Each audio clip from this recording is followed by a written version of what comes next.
Hello everyone, welcome to the vocab class. आज की हमारी वोकैब का फर्स्ट वर्ड है हेरिटेज। अगर सेंटेंस में इसका पार्ट ऑफ स्पीच पूछ लिया जाए तो ये नाउन होता है। इसका मीनिंग होता है प्रॉपर्टी दैट इज और मे बी इनहेरिटेड, और दूसरा मीनिंग होता है कल्चर, ट्रेडिशन और लेगेसी। हिंदी में मीनिंग है विरासत या फिर धरोहर होना। इसे हम प्रोनाउंस कैसे करेंगे? हेरिटेज, जिसमें स्ट्रेस जो है वो एच पर रहेगा। अब इसके सिनोनिम्स देखें तो लेगेसी, इनहेरिटेंस, ट्रेडिशन, और अपोजिट वर्ड्स देखें तो मॉडर्निटी, नोवेल्टी, इनोवेशन। अब सेंटेंस में इसका यूज है the book was published in association with British heritage, मतलब कि ये बुक जो है, ये पुस्तक जो है, ये ब्रिटिश हेरिटेज के हेल्प से पब्लिश हुई है। अब इससे रिलेटेड वर्ड्स देखें तो हेरिटेबल एडजेक्टिव का काम करता है, हेरिडिटरीली एडवर्ब का काम करता है। अब हमारा नेक्स्ट वर्ड है कंजर्वेशनिस्ट। अब हम गलती करते हैं, इसे हम बोलते हैं कंजर्वेशनिस्ट, लेकिन ये बोला जाता है कंजर्वेशनिस्ट। अब सेंटेंस में इसका पार्ट ऑफ स्पीच पूछ लिया जाए तो ये नाउन का काम करता है। अब इसका मीनिंग क्या होता है? A person who advocates for the protection and preservation of the environment और कल्चरल आर्टिफैक्ट्स। क्या मतलब हुआ कि जो प्रकृति के, नेचर से रिलेटेड या फिर पुरानी इमारतों आदि के संरक्षण का समर्थक होता है। सीधी सीधी बात कहें तो संरक्षणवादी होता है। अब चाहे वो एनवायरमेंट का भी हो सकता है या फिर पुरानी इमारतों का भी हो सकता है। इसे हम प्रोनाउंस कैसे करते हैं? कंजर्वेशनिस्ट, जिसमें स्ट्रेस जो है वो वी पर रहता है। अब इसके सिनोनिम्स देखें तो प्रिजर्वेशनिस्ट, एनवायरमेंटलिस्ट, प्रोटेक्टर,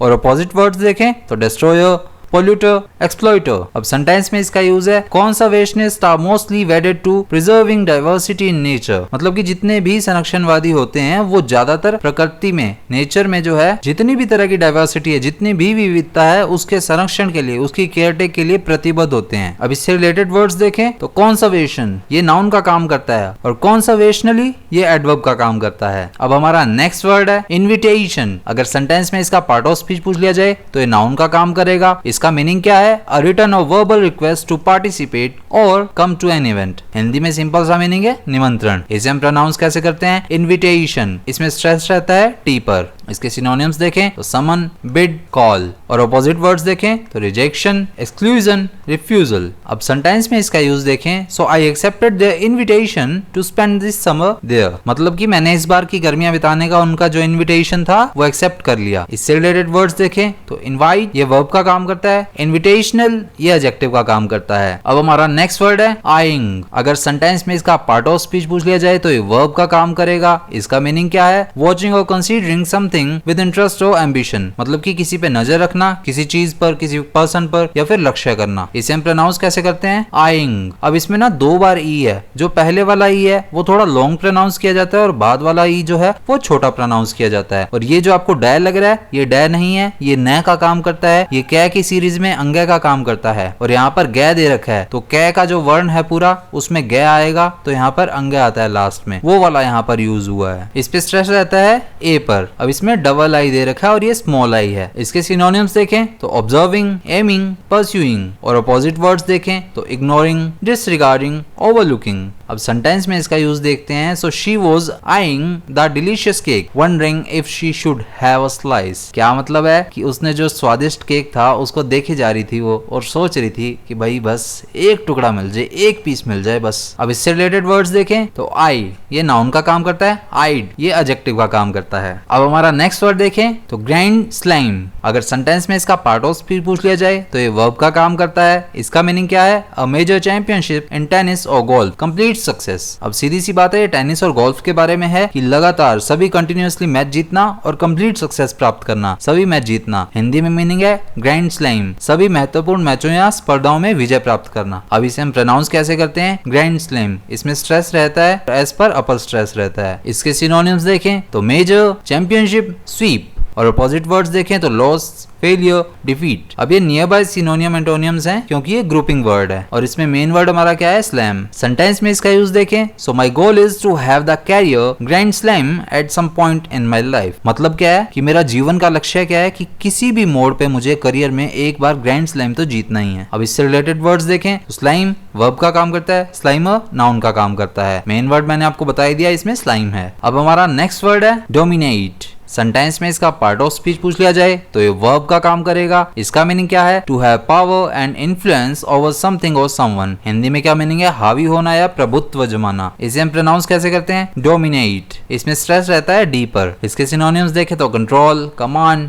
प्रिवेल, और अपोजिट वर्ड्स देखें तो सबमिट, यील्ड, सरेंडर। अब सेंटेंस में इसका यूज देखें, so the Italian team dominated through out the second half of the game. मतलब जो इटालियन टीम थी उसने गेम के दूसरे हाफ में, दूसरे पड़ाव में पूरे के पूरे टाइम अपना दबदबा बनाए रखा, डोमिनेट करते रहे उसे। अब इससे रिलेटेड वर्ड्स देखें तो डोमिनेशन ये नाउन का काम करता है, डोमिनेंट ये एडजेक्टिव का काम करता है। अब हमारा नेक्स्ट वर्ड है स्ट्राइक बाइक। सेंटेंस में इसका पार्ट ऑफ स्पीच पूछ लिया जाए तो ये मेनली वर्ब का काम करता है, लेकिन ये ग्रुपिंग वर्ड है, ये एक फ्रेजल वर्ब है। इसमें मेन हमारा वर्ड क्या है, स्ट्राइक, और यहाँ पर ये जो बैक है ये इसके साथ एडवर्ब लगा हुआ है, जिससे ग्रुप वर्ड बनकर फ्रेजल वर्ब का काम कर रहा है। इस फ्रेजल वर्ब का मीनिंग क्या है, टू रेटिलिएट और respond aggressively to an attack, मतलब जवाबी हमला करना। इसे हम प्रोनाउंस कैसे करेंगे, स्ट्राइक बाइक। इसके सिनोनिम्स देखें तो रेटिलिएट, काउंटर, रिस्पॉन्ड, और अपोजिट वर्ड्स देखें तो रिट्रीट, सरेंडर, यील्ड। अब अगर हम इसमें सेंटेंस में यूज देखें इसका, so when you bully people long enough they are going to strike back.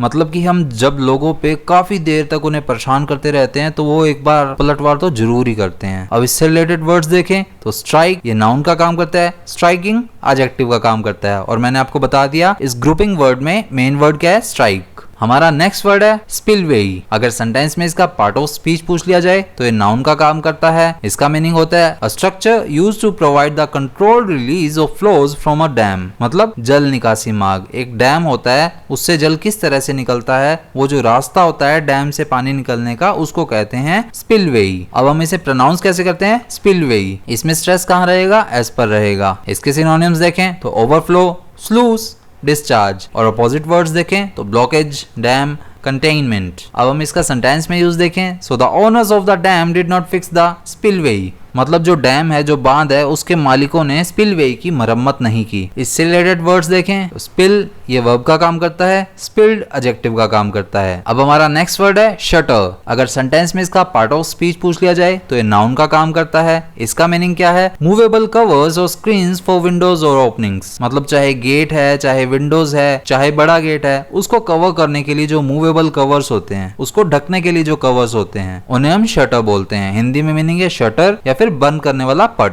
जैसे दुकानों के शटर्स होते हैं, जो विंडोज पर ब्लाइंड्स लगे होते हैं, इन तरह की चीजों के लिए हम शटर वर्ड यूज करते हैं। इसे हम प्रोनाउंस कैसे करेंगे, शटर। इसमें स्ट्रेस शे पर रहेगा। इसके सिनोनिम्स देखें तो ब्लाइंड, लूवर, गेट, और अपोजिट वर्ड्स देखें तो ओपनिंग, अपर्चर, वेंट। अब सेंटेंस में इसका यूज देखें, so the shop is closed and the shutters are down. मतलब कि दुकानें तो बंद है और शटर भी नीचे किए हुए हैं। अब इससे रिलेटेड वर्ड्स देखें तो शटर ये वर्ब का काम भी करता है, शटर्ड ये एडजेक्टिव का काम करता है। अब हमारा नेक्स्ट वर्ड है कन्विक्शन। अगर सेंटेंस में इसका पार्ट ऑफ स्पीच पूछ लिया जाए तो ये नाउन का काम करता है। इसका मीनिंग क्या है, the action of finding somebody guilty of a crime in a court of law. और दूसरा मीनिंग क्या है, अ वेरी स्ट्रॉन्ग ओपिनियन और बिलीफ। हिंदी में क्या मीनिंग है, न्यायालय द्वारा अपराधी ठहराए जाने की क्रिया, यानी कि दोष सिद्धि होना। और दूसरा मीनिंग है प्रबल मत या आस्था होना। अब इसे हम प्रोनाउंस कैसे करेंगे, कन्विक्शन। इसमें स्ट्रेस वी पर रहेगा। अब इसके सिनोनिम्स देखें तो सेंटेंस, जजमेंट, डॉगमा, बिलीफ, और अपोजिट वर्ड्स में देखें अनसर्टेनली, डिस्ट्रस्ट, डाउट।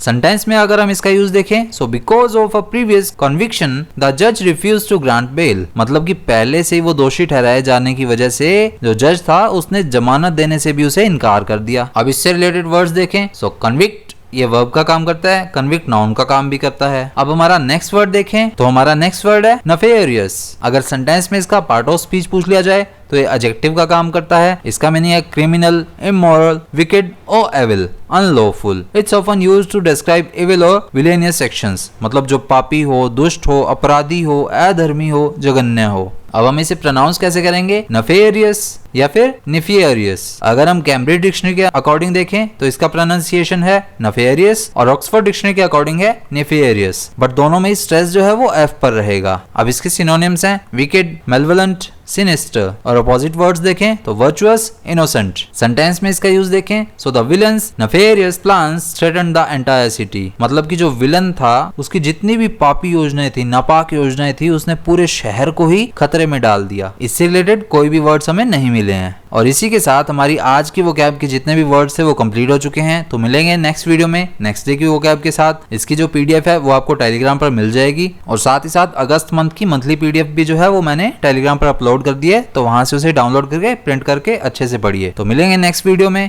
जय हिंद।